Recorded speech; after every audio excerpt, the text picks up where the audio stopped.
So good day, everyone. So for today, we're going to have a module number 6, architectural design. So the objective of this module is to introduce the concept of software architecture and architectural design. When you have, when we're done with this module, no, we will be able to understand why architectural design of software is important. We understand the decision that have to be made about the system architecture during the architectural design process. Have been introduced to the idea of architectural patterns, well-tried ways of organizing system architecture, which can be reused in system design, and know the architectural patterns that are often used in different types of application system, including transaction processing system and language processing system. Architectural design is concerned with understanding how a system should be organized and designing the overall structure of that system. In the model of the software development process, architectural design is the first stage, no, in the software design process. No, it is the critical link between design and requirements engineering, as it identifies the main structural components in a system and the relationship between them. The output of the architectural design process is an architectural model that describes how the system is organized as it is a communicating components. In agile process, no, in our chapter 2, no, it is generally accepted that an early stage of the development process should be concerned with establishing an overall system architecture. Incremental development of architecture is not usually successful, no, while refactoring components in response to changes is usually relatively easy. Refactoring a system architecture is likely to be expensive. And to help us understand what we mean by system architecture, no, we look into, of course, the robotic system. It can fact different kinds of objects. It uses a vision components to pick out objects on a conveyor identity, the type, no, identify the type of object and select the right kind of packaging. No, the system then moves objects from one delivery conveyor to the package. No, it places packaged objects on another conveyor. No, the architectural model shows that these components and the links between them, which is too important. No, so software architectures is important because it affects the performance, robustness, distributability, and maintainability of system. No, so the non-functional requirements depend on the system architecture, the way in which these components are organized and communicate. In many systems, non-functional requirements are also influenced by individual components, but there is no doubt that the architecture of the system is the dominant influence. No, the three advantages of explicitly design in co-documenting software architecture is the stakeholder communication, system analysis, and large-scale reuse. No, architectural design is a creative process where you design a system organizations that will satisfy the functional and non-functional requirements of a system, because it is a creative process that the activities within the process depend on the type of system being developed, the background and experience of the system architect, and the specific requirements for the system. No, it is therefore useful to think of architectural design as a series of discussion or decisions, I mean, to meet rather than a sequence of activities. And during the architectural design process, system architects have to make a number of structural decisions that profoundly affect the system and its development process. Of course, we need to look into its performance, I mentioned, security, safety, availability, and maintainability. Obviously, no, there is a potential conflict between some of this architecture. Let's say, for example, no, using large components improves performance, and using small, fine-grained components improves maintainability. If both performance and maintainability are important system requirements, then some compromise must be found. And this can be something or sometimes be achieved by using different architectural patterns or style for different parts of the system. Evaluating an architectural design is difficult because the true test of an architecture is how well the system meets its functional and non-functional requirement when it is in use. However, you can do some evaluation by comparing your design against reference architecture or generic architectural patterns. descriptions of a non-functional characteristic of architectural pattern can also be used to help with architectural evaluation. Again, I just want to play a presentation.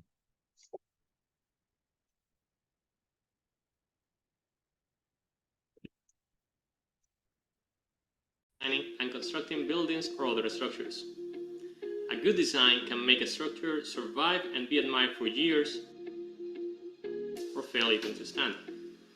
It's the job of the architect to join both art and science to make sure all the pieces of a building come together in a good solution. Similar to architects, as a software engineer, you will also need to mix art and science to deliver solutions in a satisfactory way. But instead of bricks, you will solve them with code. Hi there, I'm Christian and you're watching A Dev Story. Today I will be starting a new series of videos covering software architecture in a practical way. In this series of videos I will be covering many concepts and fundamentals of software architecture.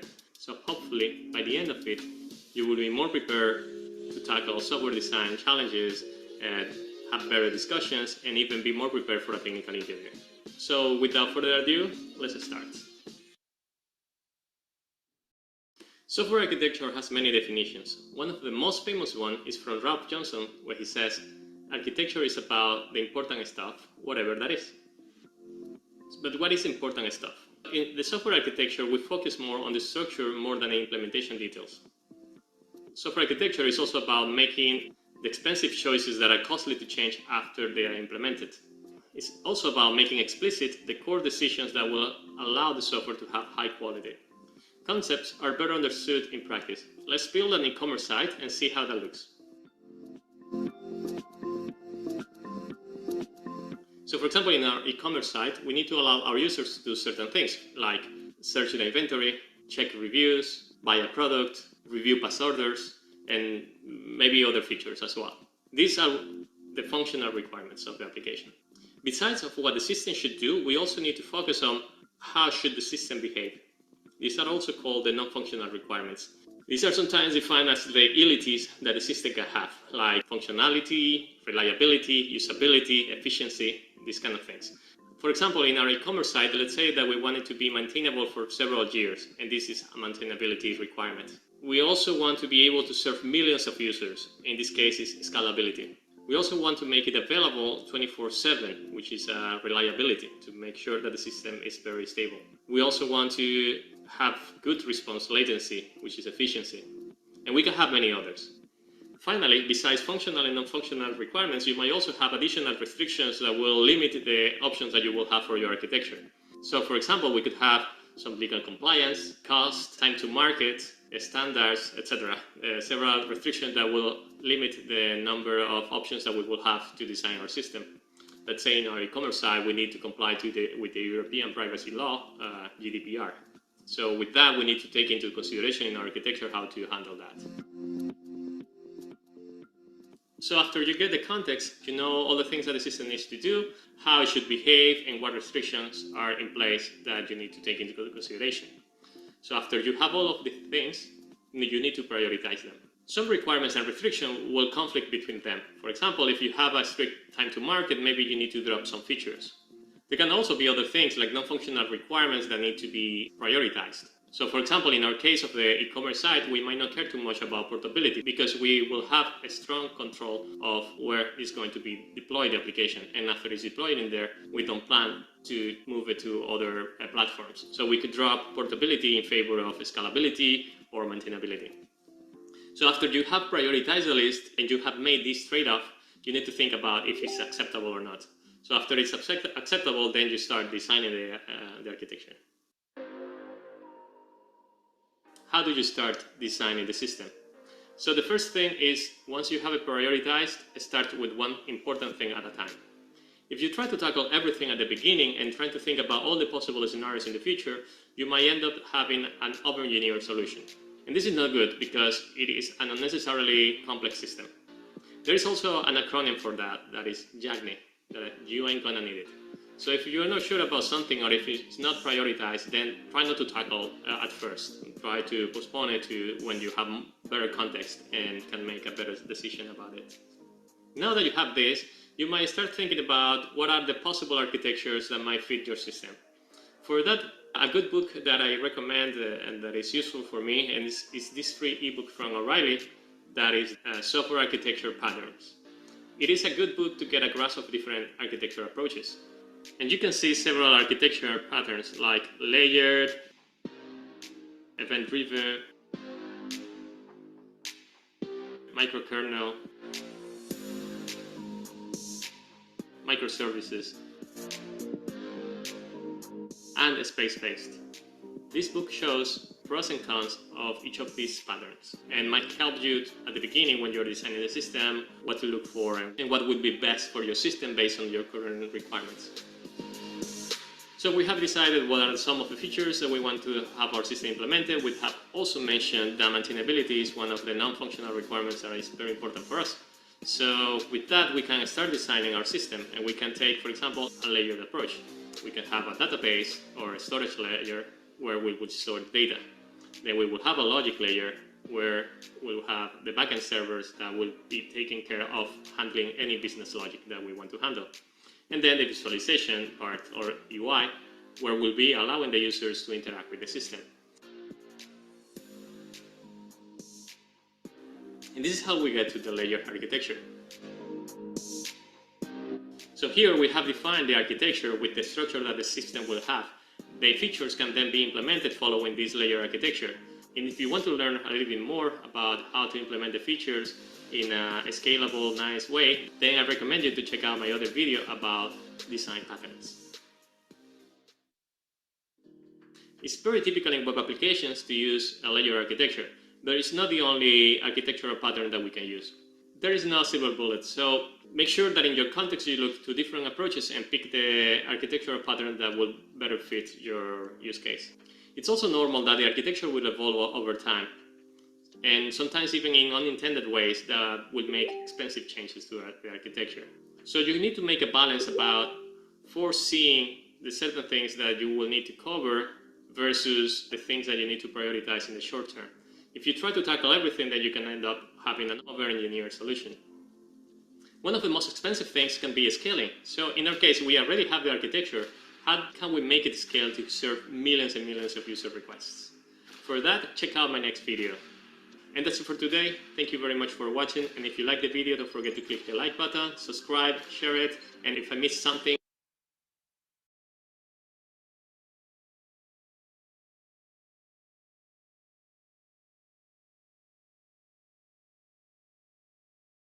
series where I'm covering core concepts in a practical way. If you haven't, check out my other video first. Just recapping from the previous video, we are building an e-commerce site and we have a basic layer architecture in place. So at the time we started with the layer architecture because we're covering the maintainability aspect of the software. With that architecture, we are also able to deliver the functional requirements that we need. Now it comes to mind the question, will it scale? And we need to define what is exactly what we need to scale. Do we need to scale the number of concurrent requests that we can handle? Or do we need to scale the amount of data that we are handling? So let's assume both. In the previous architecture, let's assume that we have all of this in one server. So if we want to handle 100 users concurrently, that's fine. We can support it. 1,000 users, probably fine. 50K users, let's check. But probably we need to add more hardware. In this case, this is called scale up or vertical scaling. Vertical scaling basically means to make the nodes stronger, right? Like if you have one server, make the server stronger, faster, adding more hardware, basically. Make optimizations on the software that would allow it to process more requests with the same number of resources in one server. Now let's say we want to handle 10 million users at the same time. In this case, probably only having one server won't be enough. So in this case, we need to do horizontal scaling or scaling out.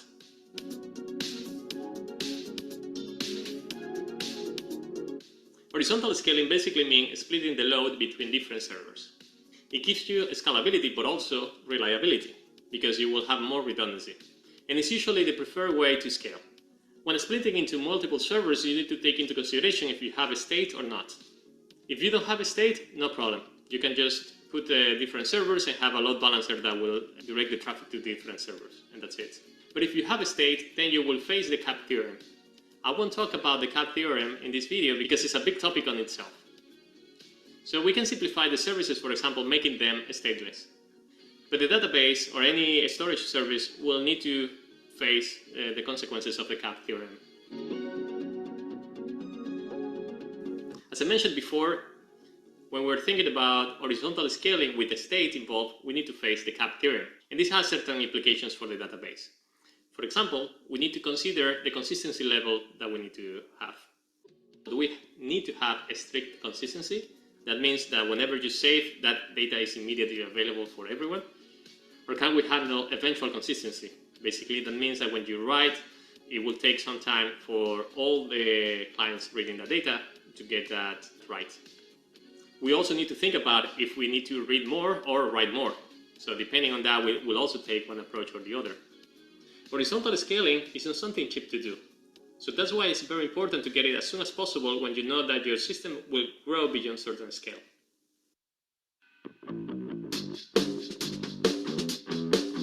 There are different ways that you can achieve horizontal scaling.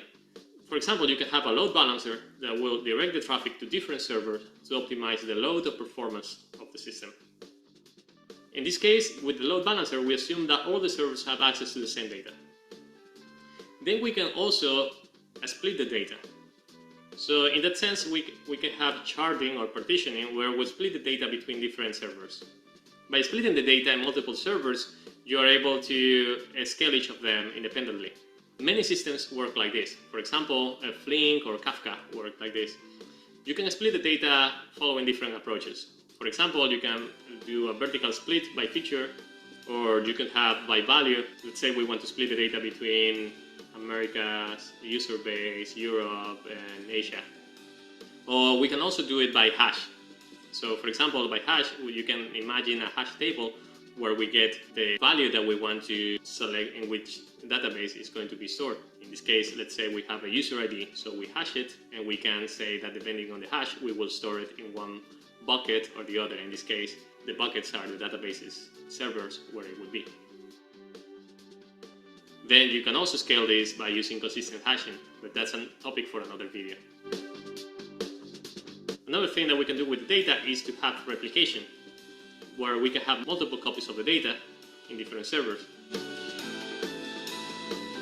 Replication is very useful when you have read-intensive applications, right? So if you can replicate the data between different nodes, and if you know that you're going to read more, then you can just use those nodes to read, and you can have eventual consistency to update those nodes. Following with this approach, we end up with this architecture.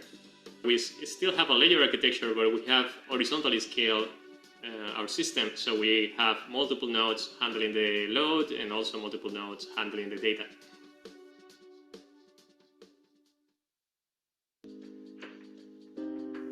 Now millions of users can use our site because we have been able to split the load and the data between different servers. But this came up with some trade-offs. It was expensive and the CAP theorem had to be considered. Now that we have multiple servers, instead of having only one, there is more latency between the calls between different servers. So that would be making the system a little bit slower. It's what I mentioned in the first video about sometimes there will be conflicts between some non-functional requirements and others. Users are expecting to have fast responses. We can also save a lot of resources and make tons of money if we're able to serve them faster. Can we be faster? How can we do it? Check out my next video to know more about that. That's it for today.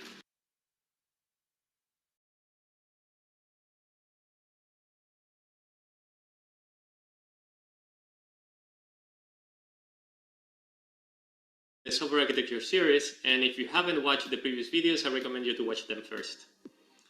So just recapping, we have horizontally scaled a layer architecture taking into consideration some limitations like the CAP theorem.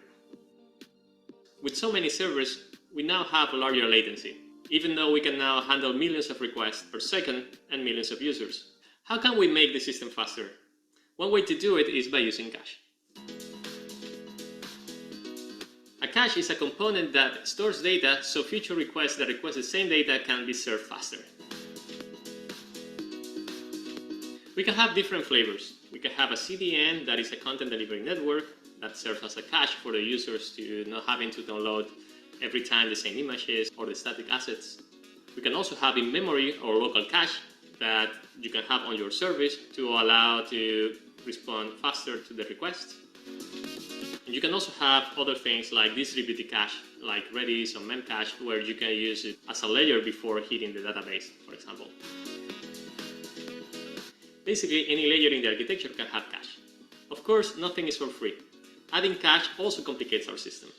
And cache can be one of those things that improves a lot your system, but also can cause a lot of headaches. For example, Phil Carton says, there are only two hard things in computer science: caching validation and naming things.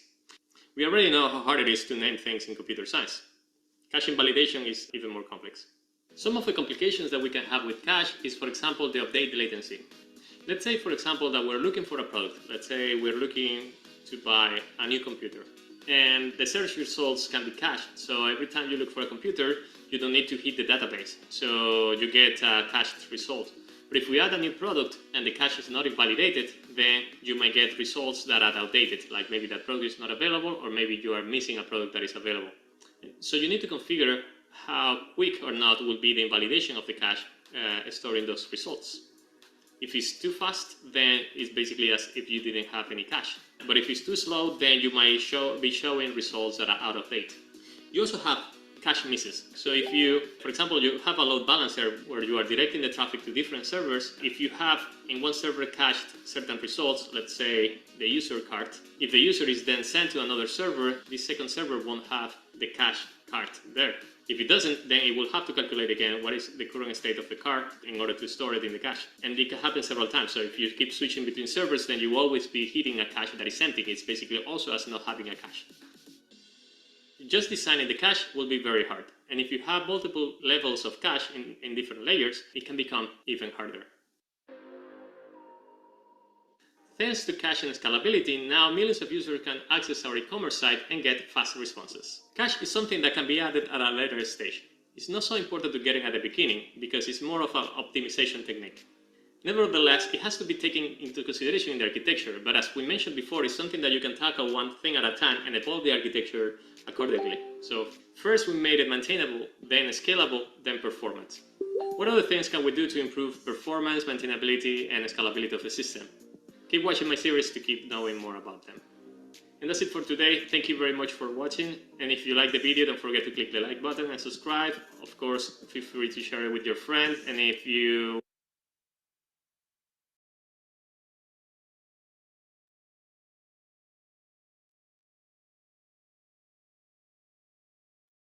Okay.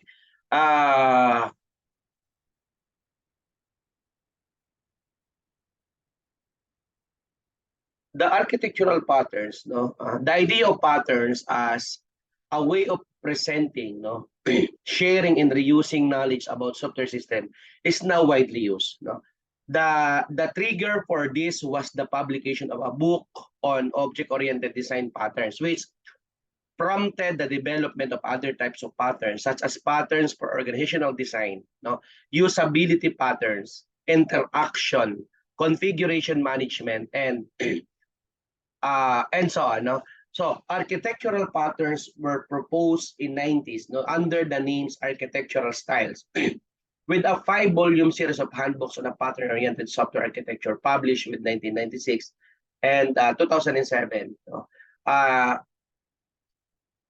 You can think an architectural pattern as a stylized, no, abstract description of good practice, which had been tried and tested in different systems and environments. So an architectural pattern should describe a system organizations that has been successfully in previous system. It should include information of when it is and it is not appropriate to use that pattern and the pattern strength and weaknesses. When it comes to layered architecture, no, the notion of separation and independence are fundamental of architectural design because they allow changes to be localized. Okay, the layer approach support the incremental development of the system. As a layer is developed, some of the services provided by that layer may be made available to user. The architecture is also changeable and portable. So long as its interface is unchanged, a layer can be replaced by another equivalent layer. Furthermore, when layer interfaces change or new facilities are added to a layer, only the adjacent layer is affected. A layered systems localize machine dependencies in inner layers.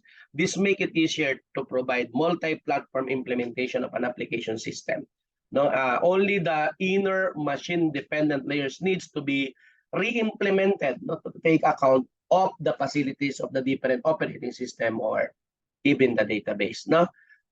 Now, when it comes to the repository architecture, no, a while ago, our video cited an example about the library index for database 1, database 2, and so on. The layer architecture and MVC patterns are example of patterns where the viewer represented is the concept or organization of a system. No, yun, pinakita niya kanina. Then, organizing tools around a repository is an efficient way, no, to share large amount of data. There is no need to transmit data explicitly from one component to another. However, components must operate around the agreed repository data model. Inevitably, this is a compromise between the specific needs of each tools, and it may be difficult or impossible to integrate new components if their data models do not fit the agreed schema. In practice, no, it may be difficult not to distribute the repository over a number of machines. No? Although it is possible to distribute a logically centralized repository, there may be problems, no, with data redundancy and inconsistency. That's why, right now we are adopting the cloud, cloud computing or cloud technology. No. When it comes to pipe and filter architecture, the name pipe and filter comes from the original Unix system, where it was possible to link process using pipes. This pass a text stream from one process to another, and system that conform to this model can be implemented by combining Unix commands using pipes and the control facilities of the Unix shell. The term filter is used because a transformation filters out and the data it can process from its input data stream. Now, application systems are intended to meet business or organizational needs. All businesses have much in common. They need to hire people, issue invoices, keep accounts, and so on. Business operating in the same sector use common sector-specific application. Therefore, as well as general business function, all phone companies need systems to connect calls, manage their network, issue bills to customers, and others. Consequently, the application system used by these businesses also have much in common.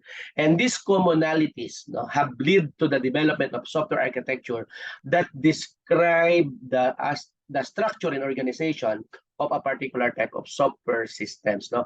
Application architectures encapsulate the principal characteristic of a class of the system. Let's say, for example, a real-time system, there might be generic architectural models of a different system types, such as data collection system or monitoring system. Although instances of these systems differ in detail, the common architectural structure can be reused when developing new system of the same type. Again, the application architecture may be re-implemented when developing new systems, but for many business system, application reuse is possible without re-implementation. Okay, and I think you are familiar with enterprise resource planning system. It coming from the companies of the SAP and Oracle, and a vertical software packages for a specialization application in different areas of business. In this system, I don't know if you are able to use this SAP, in this system, a generic system is configured and adapted to create a specific business applications. We have, of course, transaction processing system. This will be designed to process user requests for information from a database or request to update a database. Technically, a database transaction is sequence of operations that is treated as in a single unit. All of the operations in a transaction have to be completed before the database or request to be updated or to update a database. Technically, a database transaction as a sequence of operations that is treated as a single, as I mentioned. Okay, all of the operation transaction have to be completed before the database changes are made permanent. This ensure that failure of operations within the transaction does not lead to inconsistencies in the database. From a user perspective, a transaction is any coherent sequence of operations that satisfies a goal, such as find the times of flights from, let's say, katulad ko, from Manila to Cebu, Cebu to Manila. If the user transaction does not require the database to be changed, then it may not be necessary to package this as a technical database transaction. Example, no? An example of a transaction is a customer request to withdraw money from a bank account using an ATM. So, this involves getting details of the customer's account, checking the balance, modifying the balance by the amount withdrawn, and sending commands to the ATM to deliver the cash. Until all of these steps have been completed, the transaction is completed, and the customer account's database is not changed. Transaction processing system are usually interactive system in which user make a synchronous request for a service. No? So we are all familiar with information system, no? All systems that involve interaction with a shared database can be considered to be transaction-based information system, because an information system allows controlled access to a large base of information, such as library catalog, flight timetable, or the record of patients in a hospital. Increasingly, information systems are web-based systems that are accessed through a web browser. But right now, syempre, applicable na rin mga mobile app. Language processing system translate a natural of artificial language into another representation of that language, and for programming languages, no? In software engineering, no, compilers translate an artificial programming language into a machine language or machine code. Other language processing system may translate an XML data description into commands to query a database or to alternative XML representation. Natural language processing system may translate one natural language to another. Let's say, for example, from French to Norwegian. No? So a possible architecture for a language processing system for a programming language, of course.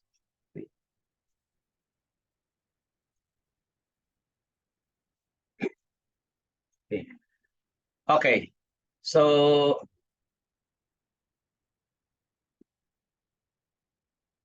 to summarize or to sum up our discussion, we need to understand that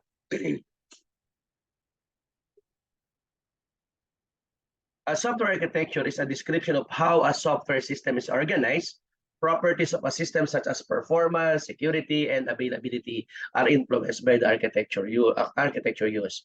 So architectural design decisions include decision on the type of application, the distribution of the system, the architectural styles to be used, and the ways in which the architecture should be documented and evaluated.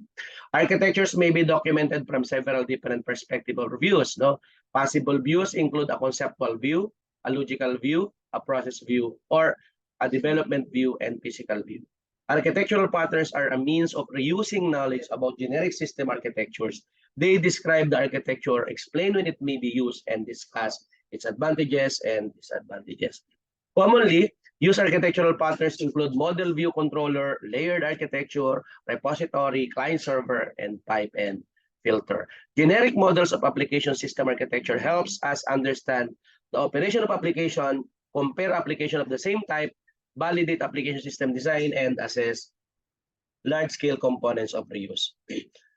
Transaction processing systems are interactive systems that allow information in a database to be remotely accessed and modified by a number of users. Information system and resource management system are examples of transaction processing system. And lastly, language processing systems are used to translate text from one language into another and to carry out the instructions specified in the input language. They include a translator and an abstract machine that execute the generated language.